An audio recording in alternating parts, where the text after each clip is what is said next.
good, everybody? It's your boy, O'Shea Duke Jackson, back at it again with another episode of The Celebrity Junk.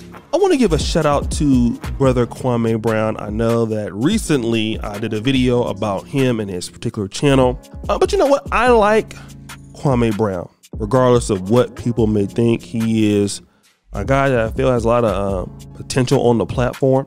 One of the things I like about Kwame Brown is that he'll say things that many people think but are afraid to say it. You know, I do like him for that. And recently he's weighed in on Dwyane Wade letting Zaya Wade wear Kobe Bryant's dress. Now I believe that Zaya was named something else. Okay, I forgot what.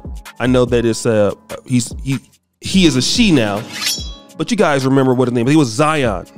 And recently Zaya Wade, formerly Dwyane Wade, posted this picture of himself or herself in a dress, a Kobe Bryant dress, and it says, "Stadium music, always remembering and honoring Kobe and Gianna." Now we all know that 2 years ago around this time we lost the great Kobe Bryant, and you know, I hated Kobe Bryant because I was a Kings fan. He killed us every year in the playoffs, but I just loved his greatness. I loved the man that he was. I just hated that he put my Kings out of the playoffs every year. But Kwame Brown had an issue with this, and he says to Dwyane Wade that you are letting the woman control his house, and I believe that woman is Gabrielle Union. And he says this: "Sad music. I'm not saying there's anything against homosexuals, but Kobe is a heterosexual man. Why is he being honored by making his jersey into a dress? Wear his jersey for the day to honor him without the dress part. Let's please not show our black brother in this light. This is no offense to nobody else. This man was a heterosexual man with a wife and a family. There's no reason to be tied to Kobe Bryant, for this to be tied to Kobe Bryant, none whatsoever."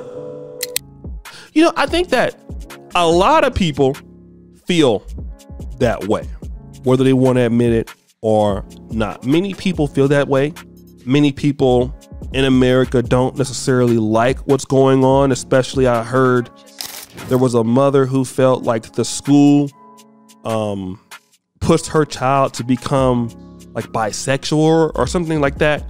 But here's the reality, and I want to talk about that with Kwame Brown. Although the point is well received, nobody's going to listen to it. That opinion is going to fall on deaf ears.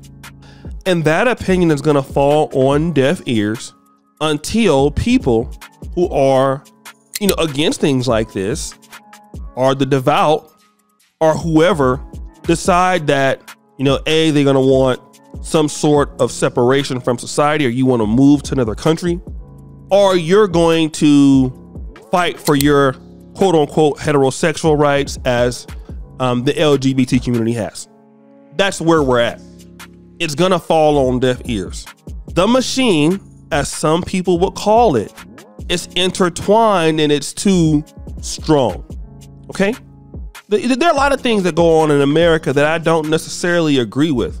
But what we know is, what can you do about it? I mean, the point is well received. You know, Kobe Bryant was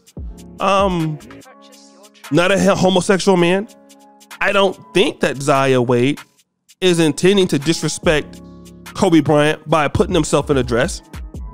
But that's how the world is in the States. And the way that you win in America is by you put up your money, you change your laws, and then people give a fuck about your opinions. And I'm not even saying that he's wrong. I mean, there's so many things in the black community that I see that happen all the time. Even the thing with the single mother situation in America. I mean, it's gotten out of control. Criminality has gotten out of control. The things they teach in the schools have gotten out of control. And there are people with strong opinions that may even have merit to certain folks. But unless you are willing to get out there to change the laws, nobody's going to listen to you. Even when you have a valid point. You know, let me just talk about this with white supremacy. Malcolm X went all around the world debating and crushing Not only African-American elite, like he did at UC Berkeley, he did at certain universities, Oxford, Harvard, you know, pointing out the qualms about the evils of white supremacy. But guess what? Without change, those things fall on deaf ears. Same thing about Africa.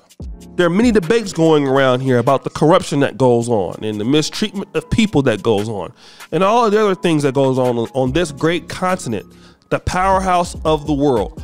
But until those people who feel so strongly about that can organize themselves to say, hey, well, I'm gonna make sure that our private schools teach such and such, or we're gonna do such and such, then it's gonna fall on deaf ears. And I would say that people have strong opinions, and I do too, even such as myself. What is the action behind it? Where's the funding behind it? And again, I'm not saying that he is wrong in how he feels, but I believe that also now, as African Americans, here's the thing that the step further to take. Our opinions are going to have to be matched with efforts. We got to be out running out here to change the laws. We got to be willing out here to fund our rights. Everybody. I think what brother Kwame Brown is saying, a lot of people felt the same way about this particular post about Zaya Wade. But organization is the key. The people who Zaya Wade is, if you want to say, is represented by, they vote, right? They spend money in the media. They spend money, they're organized. So the people who are more organized do not listen to the people who are less. You know, you can complain about it all you want. You can do whatever you want, when you want. But what does that do to change the initial narrative? And even certain things in my life, I come back to the fact and to think about it is listen, you know, same thing with reparations. We talk about what they owe us. You know, certain people are owed this and we're owed that. We're the original African Americans. We're ADOS, FBA. With nothing behind it, you get nothing. All you have is that opinion. And fundamentally, that is what we have to really look at. And again, I can appreciate where he's coming from with respect to Kobe Bryant, because it does seem that he had somewhat of a relationship in his playing career with Kobe Bryant. But other than that, you're going to be seeing the same thing. People doing the same thing with Dr. Martin Luther King. You know, making jokes or whatever. People are going to. This is the weird world we live in. We live in a dysfunctional world now. It's not the same.